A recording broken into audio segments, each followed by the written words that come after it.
سوچ خبره چې یو کمزور مخلوق را لګي روجي نیسي زنانه او ته پرې دومره ګټه تنه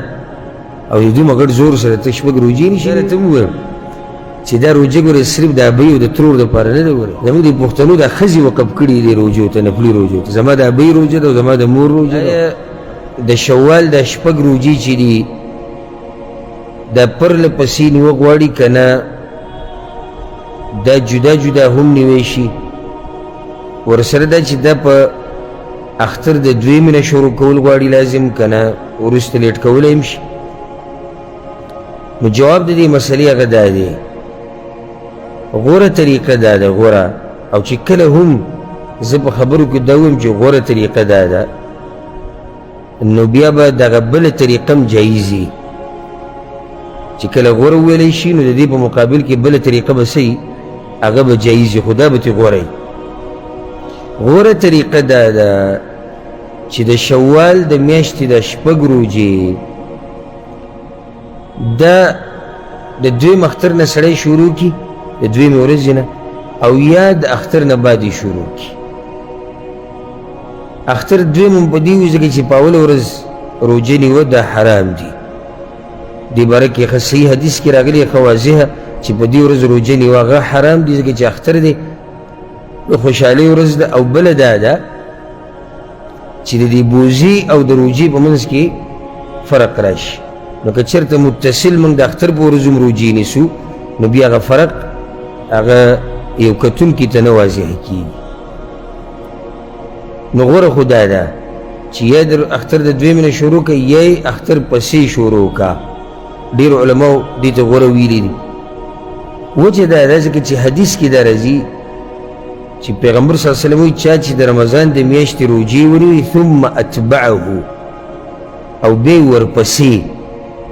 دا ورپسې باندې غوره عمل هله کېږي چې تی پسې نږدې ونیسي بله خبره دا ده چې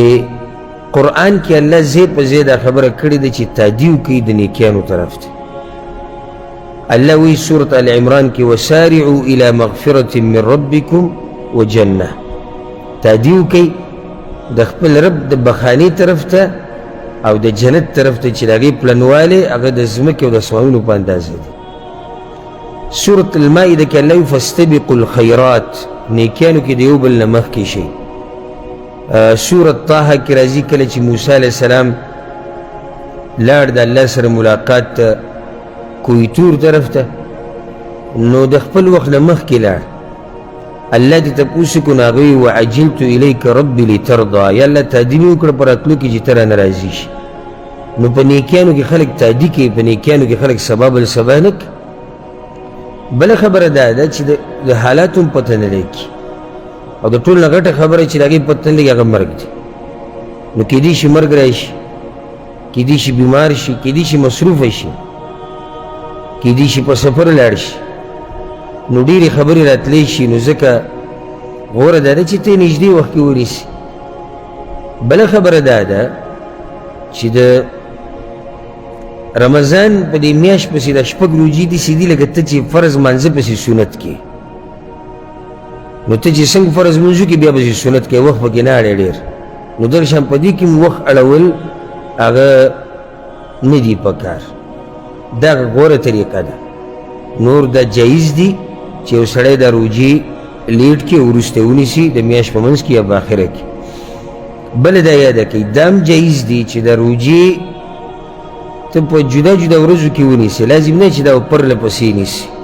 اگر که پرله پسې نیوسه دي غوره دي د دغه یو څو خبرو د لاسه نور که یو سړی داسې وکړي چې یو دوه روجې په اوله کې ونیسي یو دوه په منځ کې ونیسي یو دوه په آخره کې ونیسي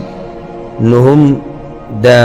جایز دی او بالکل روا دی او پیغمبر صلی الله علیه وسلم دا شرط په حدیث کې نه بیان کړی چې دا روجې به پرله پسې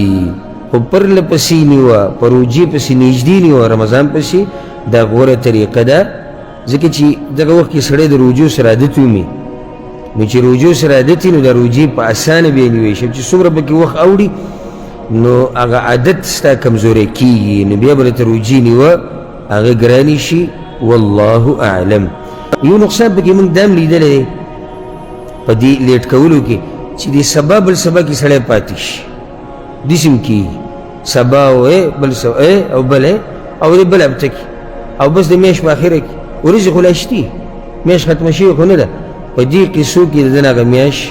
هغه ختمه شي او د لوی فضیلت هغه د ده نه پاتې شي او اوس هم موږ سره الحمدلله موقع شتي نن نهم شوال عفوا اتم شوال اتمه ورځ ده یعنی موږ سره دویش یا یویش ورځې اوس هم شتي الله په توفیق سره الحمدلله نو خبره څه ختمه شوې نه ده ښه ډېرې ورځې پاتې دي نو که چا نیولي هنیئا له هغه له مبارکي ورکوو او که څوک لګیایي الله دې ورله طاقت ورکړي او که چا نه یې نیولي نو هغه ته وایو چې موقع در سره شتي موقع شتي میاشت لا ختمه نه ده او دا معمولي عبادت مه ګڼئ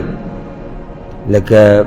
دغه حدیث موږ څو پیرې بیان کړی پیغمبر صلی الله علیه وسلم من صام رمضان ثم اتبعه بست من شوال چا چې د رمضان د میاشتې روجې ونیوي بیا یې ورپسې دا شپږ روجې ونیوي د شوال فکأنما صام الدهر لکه ده چې ټول کال روجې ونیوي دا معمولي فضیلت خو نه دی ټول کال داسې چې یوه نیکي په لس باندې ده نو یوه میاشت روجې دا څو شوې لس میاشتې شوې بیا شپږ روجې د دېرش شپېته ورځې شوې نو شپېته ورځې دوه میاشتې شوې ټول 12 میاشتې شوې ته 12 میاشتې روجې ونیوي نو په دې کې غفلت نه دی پکار او دا راته ووایم چې دا روجه ګورې صرف د ابۍ او د ترور دپاره نه ده ګورې زموږ د پښتنو دا ښځې وقف کړي دي روجو ته نفلي روجو ته زما د ابۍ روجه ده او زما د مور روجه ده زما د ښځې روجه ده روجې بورې دوی نیسي یوازې ته به څه کړي نه دا فضیلت صرف د زنانو دپاره نه دی راغلی او بلکې دا زموږ دپاره د سوچ خبره ده چې یو کمزوری مخلوق رالګي روجې نیسي زنانه او ته پرې دومره غټه تنه او دومره غټ زور سره ته شپږ روجې نشي نیولی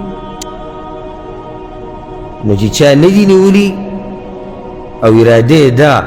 نو ورته وایي چې ګوره هېڅ پته نه لګي در روان وخت زر زر یې ونیسه او که د چا اراده هم نه ده نو هغه ته وایي د الله نه ویرېږه دومره لوی فضیلت ته ضایع کوې په څه کې یې ضایع کوې او د سهار نه د ماسپښین او د ماښام پورې به ته څو ټیمه روټۍ وخورې